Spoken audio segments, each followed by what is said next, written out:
Cette maison est super spéciale. Elle accumule de la chaleur et on fait tout pour la garder par la suite. C'est un concentré de technologie pour parler de l'énergie interne de la matière et des transferts d'énergie. Parlons de l'énergie interne, l'énergie dans la matière. L'énergie interne, U, d'un système, c'est la somme des énergies cinétiques et potentielles des particules qui la composent. Concrètement, cette brique, le système, contient des molécules qui bougent, l'énergie cinétique, et qui sont placées à certains endroits, énergie potentielle. On peut faire varier cette énergie, on appelle cette variation delta U, en appliquant une force sur le système ou en le déplaçant, ce qu'on appelle le travail W. Ce système, on peut lui donner de l'énergie en le chauffant, on appelle ce transfert d'énergie thermique Q. Delta U égale à Q plus W. Alors bien sûr, on peut aussi le refroidir, on peut refroidir la brique. Dans ce cas, par exemple, le système perd de l'énergie. Tout est envisageable quand on parle d'énergie. Donc Q, W, U sont exprimés en joules, et suivant l'exercice, on verra si on gagne ou on perd d'énergie. Nous, généralement, on étudie des systèmes où il n'y a que la température qui va varier. Donc la variation de l'énergie interne va être delta U égale à Q. Mais alors ce Q, c'est quoi? C'est l'énergie qui a été gagnée ou perdue par une masse M d'un matériau de capacité calorifique C et qui est passé d'une température initiale à une température finale, delta θ. Plus le soleil va chauffer la dalle, plus sa température finale sera grande. Plus la dalle est massive, plus elle a accumulé d'énergie. En fait, c'est vachement logique. Le choix du matériel est aussi intéressant.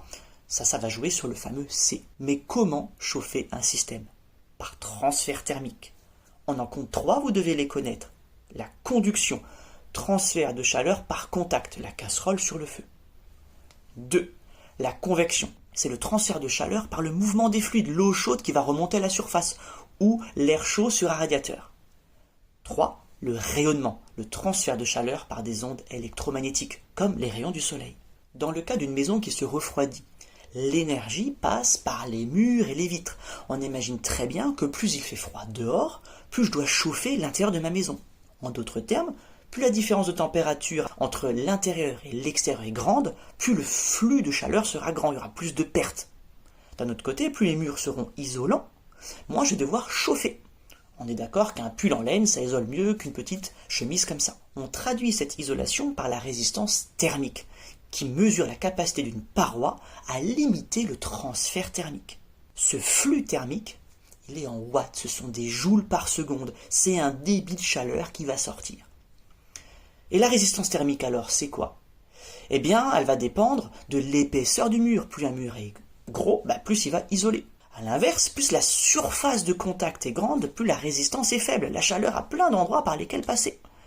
De même, plus le matériau est conducteur, lambda élevé, plus la résistance est faible. En d'autres termes, moins il est isolant, plus la résistance est grande. Attention au moment de faire vos calculs aux unités, souvent E est en centimètres. On le retrouve donc dans la formule, plus E est grand, plus la résistance est grande, plus S est petit, plus lambda est petit, plus la résistance sera grande. Dans le cas d'une maison, on imagine qu'on chauffe cette dernière. Mais dans le cas d'un thermos de café, par exemple, elle va se refroidir. Et on va utiliser une loi de Newton qui va nous permettre d'étudier le transfert de chaleur. Cette loi exprime le flux thermique en fonction de la différence de température entre le système et son environnement. Dans le cas d'un refroidissement, on cherche souvent à savoir en combien de temps le système va atteindre une température donnée. Alors dans ce cas-là, on va fusionner 4 formules. La première, la deuxième, et en mélangeant, on obtient ça. Super, mais ce Q là, c'est quoi? Eh bien, c'est ce qu'on a vu tout à l'heure. Dans le cas d'un système incompressible, delta U, c'est Q plus W, soit U égale à Q. Et on l'a vu, Q c'est MC delta θ. Alors ici, on n'effectuera pas une différence de température de type température finale moins initiale, mais un delta, ce qui signifie qu'on va étudier des petites variations de température, pour à terme étudier ce qui se passe dans le temps. Au final, on obtient cette magnifique formule. On va réorganiser tout ça. Et là, c'est marrant, on a à la fois deux températures qui vont apparaître sous forme de delta, petite variation, et sous forme de θ.